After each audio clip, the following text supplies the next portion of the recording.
ध्यान से जो इतिहास में हम लोग पढ़ रहे हैं 1608 में उसको लेके हम लोग चले आए। किसको? हाकिंस को। ये पहला अंग्रेजी राजदूत था जो भारत में आया था, वो भी किसके दरबार में? बोलो भाई, किसके दरबार में? और सुनिए, 1608 में परमिशन भी ले लिया बड़ाई करके और कंपनी का निर्माण भी शुरू हो गया, लेकिन बीच में दबाव के कारण जहांगीर जो परमिशन था उसको क्या कर दिया? कैंसिल कर दिया। बोला कि भैया बस की बात नहीं, मत बनाओ। लेकिन फिर से 1613 में वह मान गया और 1613 तक वह कंपनी बन के, कोठी बन के क्या हो गई? तैयार। तो ध्यान से सुनिएगा, 1608 में जो अंग्रेजों की प्रथम कोठी थी, प्रथम कोठी, इसका निर्माण शुरू हो गया था। कहाँ पर? बोलिए, निर्माण शुरू कहाँ पर हुआ था? सूरत किस राज्य में है? गुजरात। सूरत किस राज्य में? गुजरात। लेकिन बना नहीं था। 1613 में पूर्णतः कंप्लीट हुआ। तो 1608 से लेकर 1613 के बीच में, यानी कि 1611 में एक दूसरी कोठी, अब तो ये मान के स्टार्ट हो गया तो पहला ही काउंट करना पड़ेगा। भले ही 13 में जाके बना, लेकिन बीच में 1611 में एक दूसरी कोठी जो है वह कहाँ पर इन्होंने स्थापित कर दिया? मसूलीपट्टनम में। कहाँ पर? मसूलीपट्टनम। मसूलीपट्टनम, हाँ। अरे मछलीपट्टनम भी कहा जाता है, मसूलीपट्टनम भी कहा जाता है, दोनों सेम नाम है। अच्छा, मछलीपट्टनम कोई बोल देता है, कोई बात नहीं, मसूलीपट्टनम की जगह मछलीपट्टनम भी लिख सकते हैं, उसमें कोई समस्या नहीं है। तो मसूलीपट्टनम में दूसरी कोठी बनकर तैयार हो गई। कब? 1611। तो यह स्टार्ट हुई थी 1608 में, बन के कब तैयार हो गई? 1613 में पूर्ण निर्माण हो गया। तो ये तीनों डेट आप लोग याद रखेंगे। पहली कोठी कहाँ पर बनी थी? सूरत में। और दूसरी कोठी मसूलीपट्टनम। अब मसूलीपट्टनम के बारे में थोड़ा सा एक बात याद रखिएगा, यह आंध्र प्रदेश में है और यहाँ पर डचों की पहली कोठी थी। याद है आप लोग को? डचों की पहली कोठी कहाँ पर? मसूलीपट्टनम। 1605। वो 1605 में पहले बना चुके थे, लेकिन यह 1611 यानी कि 6 साल बाद बना है। मतलब डच अभी वहां पे कार्यरत है, तो डचों से कबो ना कबो तो भिड़न तो होगा ही। चलिए ठीक है, मसूलीपट्टनम याद रखिएगा। दूसरी कोठी लगी थी 1611 में। अब एक और बात ध्यान रखिएगा, सूरत से मसूलीपट्टनम का यदि लोकेशन देखा जाए, सूरत से मसूलीपट्टनम का लोकेशन यदि देखा जाए तो ये देखिए, थोड़ा ये भारत वाला नक्शा है, दक्षिणी भारत का। मसूलीपट्टनम जो है कहाँ पर है? आंध्र प्रदेश में। ये तमिलनाडु है, ये केरल है। अब यहाँ आंध्र प्रदेश में मसूलीपट्टनम है, तो यह तो दक्षिण भारत में पड़ा ना। तो पूछा जाता है कि अंग्रेजों की दक्षिण भारत की पहली कोठी कहाँ पर लगाई गई थी, तो क्या बताएंगे? मसूलीपट्टनम। लेकिन केवल पहली कोठी बोलेगा तो कहाँ पर? सूरत। तो दक्षिण भारत की पहली कोठी याद रखिएगा, ये दक्षिण भारत की पहली कोठी किसके लिए? अंग्रेजों के लिए। दक्षिण भारत की पहली कोठी।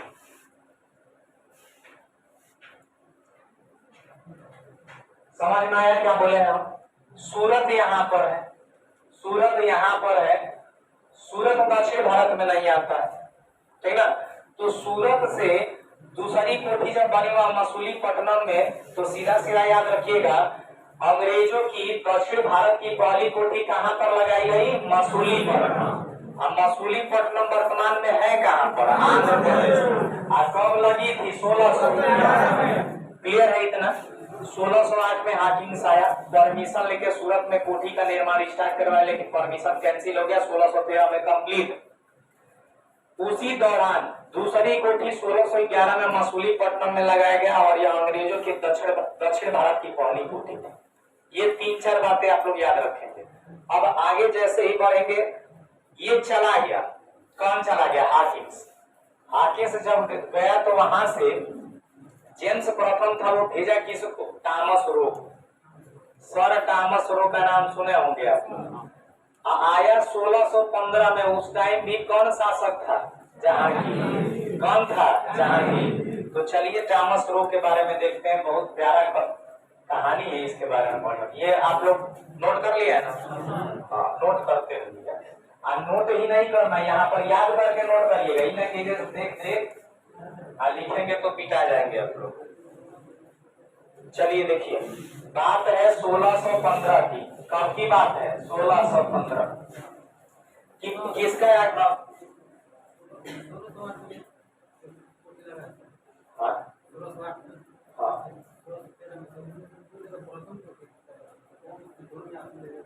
वही तो बाबू आपको हम बता रहे थे ना कि देखिए, जैसे कोनो घर आप निर्माण करवा रहे हैं 1608 में, तब तक आपके चाचा आपके ऊपर केस कर दिए जमीन के ऊपर, स्टे लग गया। लेकिन निर्माण तो 1608 में शुरू हुआ ना, स्टे लग गया, फिर केस ना खत्म हो गया। खत्म होने के बाद फिर से आप उसका पुनर्निर्माण कब करवा दिए? 1613।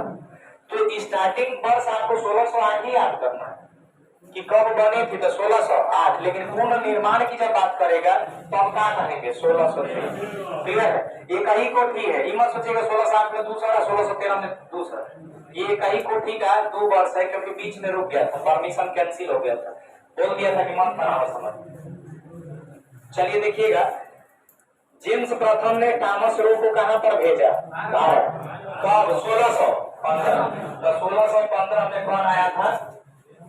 जेम्स प्रथम। Thomas Roe, Thomas Roe. कहानी सुनिए। खुर्रम किसका नाम है? शाहजहां। शाहजहां किसका लड़का? जहांगीर। इसके बारे में देखिए, शाहजहां का बचपन का नाम जो था, तू एक जिंदा ताजमहल है, मैं तेरा शाहजहां, सुने? इसका बचपन का नाम क्या था? खुर्रम। खुर्रम खां। अब ये जो खुर्रम था वो रोक लिया टॉमस रो को। पुर्तगाली लोग इसके स्वामी थे, पुर्तगाली इसके क्या थे? दोस्त थे। आप दोस्तों के साथ नया लड़का, नया खून था, जाके सूरत बंदरगाह पे ही उसको रोक लिया। बोला तोरा आवे नहीं मत, बोला आई रहता कोठी उठी बना के दो गोल बटे, तुमको नहीं आना है। लेकिन जानते हैं जहांगीर का एक बड़ी खराब आदत था। वो सोचता था ना कि हमारे लिए खूब गिफ्ट मिलो, खूब उपहार हमको चाहिए। उसको पता लगा कि हमारा लड़का कौन अंग्रेजी को रोका हुआ है उधर, तो बोला ना कि अरे आने दो कुछ तो लेके आया होगा। तो सूचना मिली तो उसको बुलवा लिया अपने दरबार में, जहांगीर। और उसके बाद से जब जहांगीर के दरबार में गया तो जहांगीर के दिमाग में यही बात चल रहा था कि हमारे को कुछ देव। तो दिया का पता है का? सफेद घोड़ा वाले को बगी दिया था। और कल ही बताए थे कि मेहरुआ खाती का दिया था? दस्ताना दिया था, ग्लव से हे वाले, कपार वाले, ठीक ना? अभी पूरा खुश हो तो आंखी देख लेना ना। जहांगीर को वो आंखी बगी देखा ही नहीं था। बगी बोले तो एक बगी बोले तो एक जो ये का चलता है, ठीक है, घोड़ा गाड़ी को। अब पूरा बढ़िया से सजा जाके दिया, एकदम खुश हो गया कि अब मेहरारू के लेके ही मैं घूमे को पूरा राज्य में, कोई दिक्कत नहीं। आगे की कहानी सुनिए। जहांगीर इतना गिफ्ट के लिए एकदम धाधाइल आदमी था कि जिस गली में जाता था उस गली का नियम था कि जैसे ही जहांगीर आएगा अपने घर में से कुछ ना कुछ बढ़िया चीज इसको गिफ्ट देना है, माने भिख मांगा समझ लो। गिफ्ट लेता था इस समय में। अगर कोई गली में जाएगा उसको सामान देना पड़े तो भिख मांगा नंबर 1। तो जब जाता था ना तो ऐसे घूमते घूमते एक बार सुनो, टॉमस रो की गली में चला गया। जिस रूम में टॉमस रो को ठहराया गया था उसी गली में जा रहा था। टॉमस रो सुना कि भैया इसको कुछ देना पड़ता है, नहीं तो ये सजा देता है। जब जा रहा था तो टॉमस रो ना सोचा कि हम कहाँ गिफ्ट दी, तो कुछ नहीं मिला उसके घर में। तो 20 का नक्शा लिया था टॉमस रो, सोचिएगा इस बात को। 20 का नक्शा लिया था और ले जाके जहांगीर के हाथ में दे दिया। कहा महाराज ये पूरी दुनिया का नक्शा है, यह पूरी दुनिया आपकी है। नक्शा देखा क्या? देख पा रहे कि पूरी दुनिया आपकी है, आप इसके मालिक हैं। एकदम ही पूरा खुश हो गया। अब आप इतिहास देखो, खूब बढ़िया सुंदर वाक्य डबल इन्वर्टेड कामा में लिखा गया है कि टॉमस रो दुनिया का नक्शा देख के भारत का नक्शा बिगाड़ दिया। क्योंकि अगर टॉमस रो को परमिशन नहीं मिला होता तो दुई को कोठी में अंग्रेज सीमित रहते। टॉमस रो जब आया ना तो भरौच में, सूरत में मरम्मत हुआ, भरौच में बन गया। उसके बाद से इधर साउथ इंडिया में कई वो कोठी बनवा के चला गया। तो कहीं ना कहीं वह विश्व का नक्शा जहांगीर को देके भारत का नक्शा बदल दिया। वही था टॉमस रो। अब सुनिए, ये तो विश्व का नक्शा लिया, वो बेचारा आया था अपन मेहरारू के वो चित्रकारी बनवा के लेके आई रहे। कौन? तामस रो आ दिवाली पर टंगले रहे। एक गधाओं के पता ना कैसे नजर पड़ गया उस मेहरारूआ पर, करे हमारा के हाउ चाहिए हमको वो फोटो चाहिए। हम मेहरारू के फोटो ना देवे, मेहरारू के दास्ताना ये भी उसके मेहरारू को का दिया था दास्ताना, वो कहा अपन मेहरारू के फोटो था, वो दे दिया। चित्रकारी से प्रभावित हुआ था, मेहरारू से प्रभावित नहीं हुआ था, वो चित्रकारी से प्रभावित हुआ था, अब वो दे दिया उस चित्रकारी। सोचिए, तो वही था जहांगीर इतना गिफ्ट काफी भूखाई लग गया, मत पूछिए। वो करेगा कुछ दे देता, वो ले ली सीसाई गोली दे देता, लेके झंझनावा चल रही पर। चलिए तो यहाँ से आगे बढ़ते। थॉमस रो का भारत में आगमन हुआ था 1615 में, समझ गए ना जहांगीर के बारे में। जहांगीर के लड़का का नाम क्या था? शाहजहां। शाहजहां अपन मेहरारू के याद में क्या बनवाए? बापे बेटे हुए रहा। किसी को मेहरारू का फोटो पसंद आ जा रहा है तो कोई अपन मेहरारू के नाम से ताजमहल बना दे रहा है। शाहजहां के बारे में एक बात जानते हैं, अपन लड़की से शादी कर ली है। जैसे ही वो मरी, उसकी औरत क्या नाम था उसका? मुमताज। जैसे ही मुमताज मरी, अपने गम को खत्म करने के लिए अपन पहले मेहरारू के जो बड़की लड़की थी उससे शादी कर ली। सोचिए, अरे समाज में ऐसे ऐसे लोग हुए हैं ना कि शर्म आती है सोच। पढ़ेंगे आप लोग, जाके गूगल कर लीजिएगा शाहजहां अपनी किस बेटी से शादी किया था, पता ना नाचिया कि नाइजा, ऐसे कुछ का नाम क्या नाम था? नूरजहां। हाँ वही नाम था शायद, उसी से बियाह कर लिया। सर मुस्लिम में होता है ऐसा। सुनिए ना, जो भी हो हमको नाम क्लियर नहीं, लेकिन आज आप लोग जाके देख लीजिएगा, वो अपन लड़की से शादी किया था, नाम क्लियर नहीं है। बहुत सोचने वाली बात है कि मैंने कि मेहरारू के गम बर्दाश्त करने के लिए लड़की से ब्याह कर रहे। देहात में बहुत खतरनाक लोगों को गाली दे जाता है, नहीं देखिएगा। देखिए भारत कब आया था? 1615। जब अकबर पढ़िए तो बताएंगे अकबर अपन मेहरारू से अरे लड़की से ब्याह किया था कि मौसी के लड़की से ब्याह किया। ठीक है, आगे देखिएगा। अब सुनिएगा आप लोग को एक हम बात बता रहे हैं। जैसे ही 1615 में आया, जहांगीर को खुश करके 1623 तक चारों तरफ लगभग जितना भी मुगल शासन चल रहा था, जितना एरिया पर चारों तरफ इंपॉर्टेंट जगह पर अपना कोठी बनवा लिया।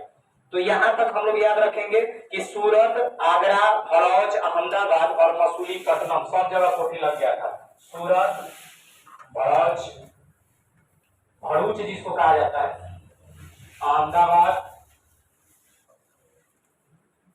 आगरा और मसूलीपट्टनम। किधर? अच्छा ठीक है। सूरत, भड़ौच, अहमदाबाद, आगरा और मसूलीपट्टनम में 1623 तक कोठी लग के पूरा तैयार हो गया। भरूच कहाँ है पता है आप लोग को? भरूच कहाँ है जी? गुजरात में। और यही भरूच जिला है जहाँ पर नर्मदा नदी जाके कहाँ पर मिलती है? अरब सागर में मिलती है। अहमदाबाद, उसके बाद से है आगरा और उसके बाद से मसूलीपट्टनम, जिसको मछलीपट्टनम के नाम से भी जाना जाता है। ठीक ना, बहुत दिन से लोग कंफ्यूजन थे कि मसूलीपट्टनम मछलीपट्टनम में का अंतर है। पहले मछलीपट्टनम कहा जाता है, मसूलीपट्टनम। सुनिएगा, तो 1623 तक कितना कंपनी लग गया, कोई दिक्कत नहीं हुआ। आगे ध्यान से सुनिएगा। गोलकुंडा का एक शासक था और ये बात है 1632 की। गोलकुंडा का एक शासक था, वो अंग्रेजों को निमंत्रित किया, बोला कि भैया ये सुनहरा फरमान है, एक पत्र लिख के भेजा, उसको सुनहरा फरमान के नाम से जाना गया। और गोलकुंडा में आके बोला कि एकदम से स्वतंत्र रूप से व्यापार करिए, पूरा जेने मन गोलकुंडा राज्य में जहां मन वहां व्यापार करिए, लेकिन हमको चाहिए 500 पैगोडा वार्षिक टैक्स। अब पैगोडा आप लोग को पता है क्या है? डच जो सोना का सिक्का बनाते थे उसी को पैगोडा कहा जाता था। डच जो कालीकट में सोना का सिक्का बनाते थे, याद है आप लोग को? कालीकट में क्या लगा थे? टकसाल। और उस टकसाल में किसका सिक्का बनता था? सोने का, जिसको पैगोडा कहा जाता है, पैगोडा कह सकते हैं, पैगोडा। तो पैगोडा जो था यह सोने का सिक्का था जो कि कालीकट में बनता था। तो वही जो गोलकुंडा का राजा था उसने कहा कि भैया हमको 500 केवल दे दो। क्या? तो 500 पैगोडा दे के और उसके बाद से तुम व्यापार करो साल भर, दोनों दिक्कत नहीं। सोचिए ऐसे ऐसे राजा हुए, अंग्रेजों को खुला परमिशन दिया कि तुम आके भारत को लूटो तनी मनी पैसा पे, कोनो दिक्कत नहीं। हाँ क्या हो गया? हाँ चंद्रगिरी का जो राजा था वो 12,000 रुपया में मद्रास को बेच दिया, 12 में दे दिया, ले जा व्यापार कर दो। सोचिए ऐसे ऐसे लोग इतिहास में जन्म लिए हैं। चलिए कोई बात नहीं, लिखिएगा कहाँ 1632 में ये हो गया ना, तो 1632 में लिखिएगा गोलकुंडा के राजा से सुनहरा फरमान प्राप्त हुआ। कब? 1632। कहाँ का राजा? गोलकुंडा का राजा।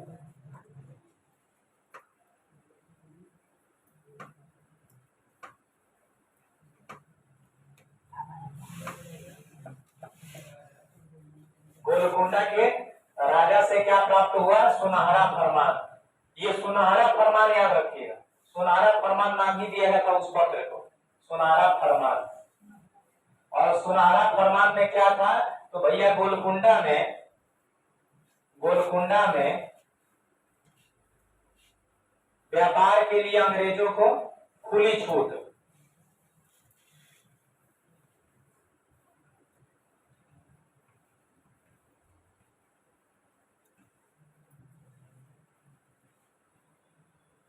ये आप लोग केवल याद रखेंगे, देखिए लिखने की जरूरत नहीं, केवल इतना याद रखिएगा कि जो सुनहरा फरमान था वह गोलकुंडा का जो शासक था अंग्रेजों के लिए भेजा था कि आकर आप यहाँ पर व्यापार कर सकते हैं, लेकिन व्यापार करेंगे उसमें एगो कंडीशन है। क्या चाहिए हमको? एक वर्ष में 500 पैगोडा चाहिए, 500 पैगोडा वार्षिक दर से। तो जो यह व्यापार होगा इसके लिए हमको चाहिए कितना? 500 पैगोडा।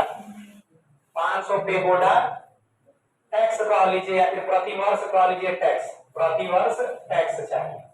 सोचिए पैसा के लिए व्यापार का खुला रास्ता दे दिया। ये कब की बात है? 1632। तो जानते हैं प्रश्न कैसे पूछा जाता है कि गोलकुंडा के राजा ने कब अंग्रेजों के लिए सुनहरा फरमान जारी किया? तो क्या बताएंगे? 1632। और सुनहरा फरमान का मतलब कि 500 पैगोडा वार्षिक दे के आप गोलकुंडा के साम्राज्य में खुला व्यापार कर सकते हैं। इसके अलावा 1 भी रुपया टैक्स नहीं लगेगा। अब भाई देखिए भारतीय समाज में देखा देखी काम बहुत होता है। भारतीय समाज में आप लोग अपने आस पड़ोस में देखे होंगे, देखा देखी काम होता है। यदि देहात का 2 ताला बन गया तो जो दूसरा का दे रहा है वो 3 ताला बनाने के बारे में सोचने लगता है। यही काम हुआ। ये चीज देख के 1639 में चंद्रगिरी का एक शासक था, चंद्रगिरी जो कि अभी आंध्र प्रदेश में पड़ता है, चंद्रगिरी का एक शासक था, वो 12,000 रुपया में मद्रास को भाड़े पर दे दिया अंग्रेजों को। बोला कि 10-12,000 रुपया ही ले जा सकता। अब 12,000 रुपया उस समय 1639 में बहुत ज्यादा रकम होती होगी। आप लोग अनुमान लगा सकते हैं आपके टाइम से और आज से कितना साल लगभग बता सकते हैं कितना हो जाएगा? अरे 1600, 400, 420-25 साल पहले की हम बात कर, 400 नहीं, हाँ 400 साल पहले की बात कर लीजिए ना। तो सोचिए 400 साल पहले 12,000 का कीमत बहुत ज्यादा होगा। तो लिखिएगा कब के? 1639। 1639 में चंद्रगिरी का राजा 12,000 में मद्रास को किसे दे दिया? अंग्रेजों को दे दिया भाड़ा पर। 1639। अभी 2-4 डेट आप लोगों से पूछेंगे क्या हो गया?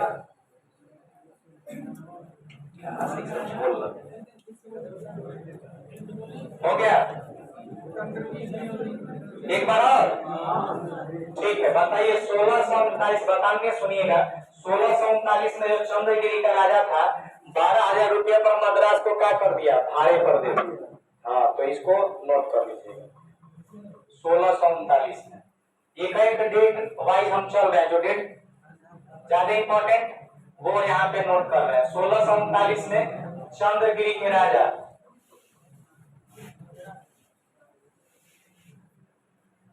द्वारा किसको भाड़े पर दे दिया गया? मद्रास, जो कि वर्तमान में किस नाम से जाना जाता है? चेन्नई। मद्रास किस नाम से जाना जाता है? चेन्नई। मद्रास को 12,000 रुपए पर भाड़ा पर दे दिया। किसको दे दिया बताइए तो? अंग्रेजों। तो अंग्रेजों को दे दिया। ये बात केवल आप लोग याद रखेंगे। अब मिल गया इन लोगों को गोलकुंडा और उसके बाद से मिल गया इन लोगों को मद्रास। हालांकि मद्रास ना 1639 में उतना विकसित नहीं था। मद्रास को विकसित करने में अंग्रेजों का बहुत बड़ा रोल है।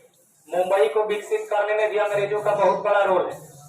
तो जो भी आज भारत में महानगर बनी हुई है, वहां पर व्यापार अधिक होता था, इसी वजह से लोग वहां ज्यादा जाते थे। और जब लोग ज्यादा जाएंगे तो वहां जनसंख्या भी ज्यादा हो जाएगी, और जहाँ जनसंख्या होती है वहीं पे सरकार ध्यान भी देती, ठीक ना। चलिए ध्यान दीजिएगा। अब मद्रास में यह तो भाड़े पर ले लिए। मद्रास जो है, अगर भारत के नक्शा पर देखेंगे तो ये चेन्नई है, चेन्नई में यहाँ ये तमिलनाडु है, तमिलनाडु में यहाँ पर मद्रास है, और इसके ठीक ऊपर पुलिकट है, आंध्र प्रदेश। अब बताइए पुलिकट में किसकी कोठी है? डचों की। किसकी कोठी है? डचों की। और डच यहाँ पर क्या लगाए हुए हैं? टकसाल। क्या लगाए हुए हैं? टकसाल। और टकसाल में क्या बना रहे हैं? सोना।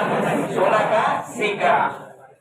अब भैया टेंशन हो गया कि यहाँ पर इनकी कोठी है, हम लोग मद्रास को भाड़ा पर लिए, तो हमें भी यहाँ पर एक कोठी बनाना चाहिए। तो ये कोठी नहीं बनवाए, ये किला बनवाए, ठीक ना। और सेंट जॉर्ज किला का नाम आप लोग सुने होंगे। तो सेंट जॉर्ज किला जो है वह अंग्रेजों ने बनवाया था। कहाँ पर? मद्रास में। तो लिख लीजिएगा, यहाँ पर मद्रास में एक किला का निर्माण करवाए, जिसका नाम था क्या? सेंट जॉर्ज किला। सेंट जॉर्ज किला का निर्माण अंग्रेजों ने मद्रास में करवाया था। देखा देखी, गोलकुंडा के राजा का देखा देखी चंद्रगिरी का राजा दे दिया भाड़ा पर, और ये लोग डचों के देखा देखी जो उनका पुलिकट में कोठी था, उसी के देखा देखी यहाँ पर किला बनवा दिए।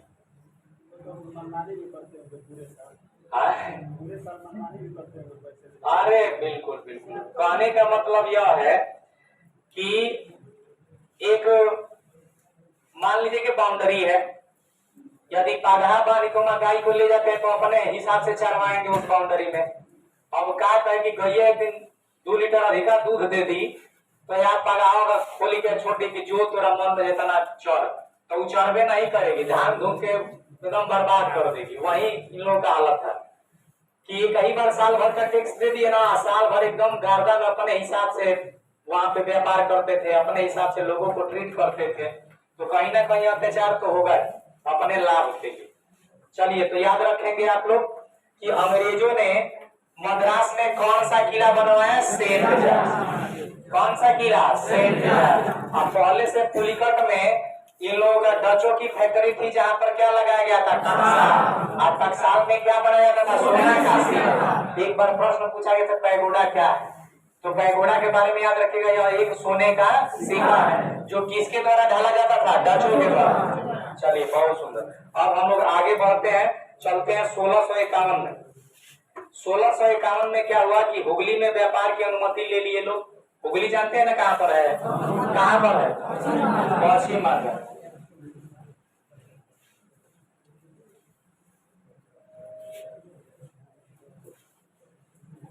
तो अब की बात है 1651। उसके बाद से बहुत जल्दी एगो शादी विवाह होने वाला है, उस पर भी फोकस करेंगे, क्योंकि जब तक शादी नहीं होगा तब तक मुंबई अंग्रेजों के कब्जे में नहीं है। और शादी किससे होगा? तो पुर्तगाली राजकुमारी कैथरीन का किससे होगा? अंग्रेजी राजकुमार से शादी होगा, ठीक ना। बताएंगे चार्ल्स द्वितीय से शादी हुआ था। इधर देखिएगा 1651 में परमिशन कहाँ पर मिला? हुगली में। हुगली में व्यापार का परमिशन मिल गया।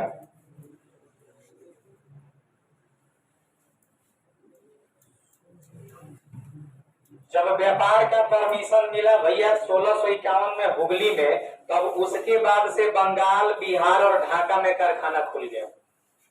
सोचिए, जैसे ही सूरत में परमिशन मिला, मसूलीपट्टनम में, उसके बाद से भड़ौच, अहमदाबाद, आगरा, चारों तरफ ये लोग कारखाना बना दिए। और जैसे ही हुगली में व्यापार का अधिकार मिला, इसके बाद से कहां पर? बिहार।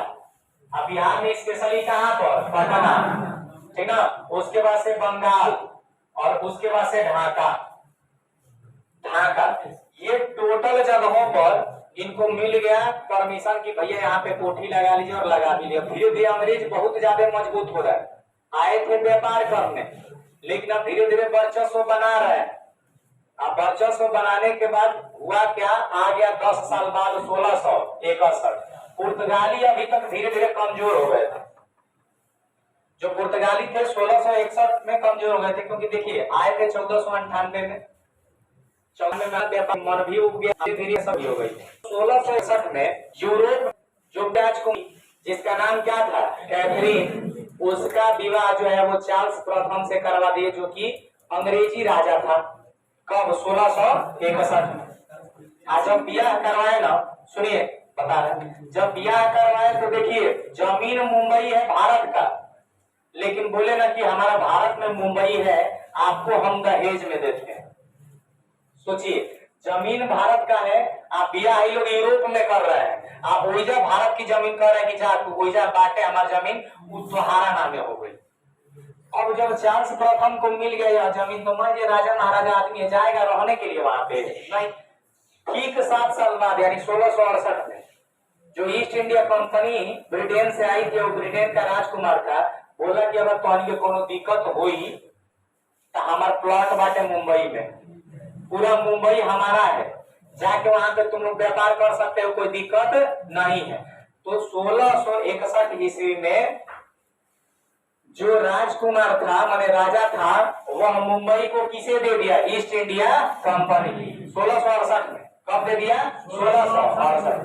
1661 में दहेज में मिला, और 1668 में उस दहेजी चीज को किसको दे दिया, ईस्ट इंडिया कंपनी, क्योंकि उसी के देश की वो कंपनी। तो मुंबई का ये कहानी था। मुंबई पे पहले पुर्तगालियों ने कब्जा किया, 1661 में अपन लड़की के ब्याह पर ओवर दहेज दे दिया सब, और जो दहेज पाया वो अपनी कंपनी को दे दिया कि लो यहाँ पर जाकर व्यापार करो। तो ये मुंबई की कहानी, तो लिख लीजिएगा 1661 पुर्तगाली राजकुमारी कैथरीन का विवाह ब्रिटेन राजा चार्ल्स द्वितीय से। हाँ लिख दे रहा, लिख, टेंशन मत लीजिएगा।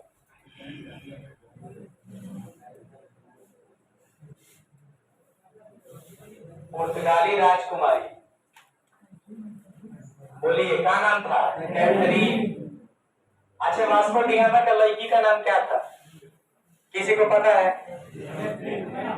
ना, वास्को डी गामा का लड़की का नाम बताइए, आप लोगों को पता हो? कैटरीना। हाँ, वास्को डी गामा का लड़की का नाम कैटरीना था। कैथरीन, किसका विवाह किसके साथ हुआ, विवाह हुआ ब्रिटेन के राजा, बालक इधर थोड़ा लिख रहा है, एडजस्ट कर लीजिएगा आवाज सुन के, ब्रिटेन के राजा चार्ल्स द्वितीय से, चार्ल्स द्वितीय से। अच्छा, विवाह हुआ तो आप लोगों को पता है दहेज में क्या मिला था, मुंबई, दहेज में क्या मिला था, मुंबई। तो ये डेट बहुत इंपॉर्टेंट है, 1661। तो दहेज में भैया दिया गया, दहेज में दिया गया मुंबई को। पहले का ब्याह ऐसे ही होता था, पूछिएगा ना दादा वाला चीजों से कि तार ब्याह के तरह भइला, तो दादी बताएंगे ना, कह रहे हमारा घर वाला आएगा मसला ले जाके होने कहता नहीं कि हे ले हो ले लौकता ना कि मैं अपने जमीन, हाँ वही के कागज मांगे ना। दादी शादी हो गया, बाद में दादी को पता लगे को मारा नहीं खेल, तो घर जाएंगी तो दादी दादा को गरीबे करेंगी, भले ही लोगों के सामने न गरिया, अकेले तो गरियाती ही हो। चलिए हो गया। अब सुनिएगा, 1661 में दहेज मिल गया मुंबई, और चार्ल्स द्वितीय ब्रिटेन का राजा, ईस्ट इंडिया कंपनी भी कहाँ की, ब्रिटेन की। तो ये 1668 में क्या कर दिया, दे दिया कंपनी को, ले जाओ जाओ यहाँ पे व्यापार करो। तो लिखिएगा 1668, 1668, 1668, 1668 में लिख लीजिएगा। बंबई को चार्ल्स द्वितीय ने ईस्ट इंडिया कंपनी को दे दिया, बंबई को उस टाइम नाम क्या था, बंबई, और फिलहाल में नाम क्या है, मुंबई। तो बंबई को किसको दे दिया गया, हाँ चार्ल्स द्वितीय ने किसको दे दिया भैया, ईस्ट इंडिया कंपनी को, ईस्ट इंडिया। याद रखिएगा, अभी कंपनी का नाम ईस्ट इंडिया कंपनी नहीं पड़ा है, अभी हवेल चाकर नाम है, गवर्नमेंट कंपनी ऑफ लंदन, पता ना क्या क्या था कंपनी, गवर्नमेंट कंपनी आपका लंदन है। ट्रेडिंग इनटू ईस्ट इंडिया ऐसे करके तो बहुत बड़ा नाम है, जिसको शॉर्टकट में हम लोग बात होते हैं ईस्ट इंडिया कंपनी। ये अभी नाम नहीं पड़ा है, अभी वर्कियर कंपनी का नाम चल रहा है। हम बोलने में सहूलियत हो इस वजह से यह बातें बता रहे हैं आप लोग को, बढ़िया से बोल सके। तो ईस्ट इंडिया कंपनी को काम मिल गया मुंबई। अब सुनिएगा, मुंबई शहर बसाने और मुंबई पर बढ़िया बढ़िया बंदरगाह बनाने का श्रेय जो है वो अंग्रेजों को ही जाता है। जिस प्रकार कपड़ा उद्योग को व्यापार की वस्तु बनाने का श्रेय किसको जाता है? डचों को। वैसे ही मुंबई को विकसित करने का श्रेय किसे जाता है? अंग्रेजों को। तो नीचे लिख लीजिएगा, मुंबई से करके डैश देके लिख लीजिएगा कि शहर या बंदरगाह की स्थापना मुंबई शहर, या फिर कह सकते हैं इस शहर में बंदरगाह की स्थापना किसके द्वारा किया गया था? अंग्रेजों के द्वारा। लेकिन अंग्रेजों में भी एक प्रमुख था जिसका नाम क्या था? गेराल्ड अयंगर। गेराल्ड अयंगर लिख लीजिएगा। और स्थापना पूछेगा कि मुंबई का स्थापना किसने किया था, तो गेराल्ड अयंगर। गेराल्ड अयंगर। पूछेगा कि मुंबई शहर की स्थापना किसने किया था, तो याद रखिएगा गेराल्ड अयंगर। पुडुचेरी की स्थापना किसने किया था? बताएंगे, मार्टिन। किसने किया था? मार्टिन। वैसे ही मुंबई का स्थापना किसने किया था? गेराल्ड। याद रखिए, गेराल्ड अयंगर। मुंबई की स्थापना किसने किया था? गेराल्ड अयंगर। तो ये बातें हैं, इसको आप लोग याद रखेंगे। कल हम लोग पढ़ेंगे 1668 के बाद का दृश्य क्या होगा। पूछ ले दो चार गो बात, बताइएगा। हाकिम्स भारत में कब आया था? 1608। और टॉमस रो भारत में कब आया? टॉमस रो किसके शासनकाल में आया था? जहांगीर के शासनकाल में। क्लियर है इतना? चलिए ये बताइए कि राजकुमारी कैथरीन का विवाह चार्ल्स द्वितीय से कब हुआ था? या फिर ये बताइए कि चार्ल्स द्वितीय को मुंबई दहेज में कब प्राप्त हुई थी? मुंबई ईस्ट इंडिया कंपनी को कब प्राप्त हुई थी? मुंबई शहर की स्थापना किसने कराया था? चलिए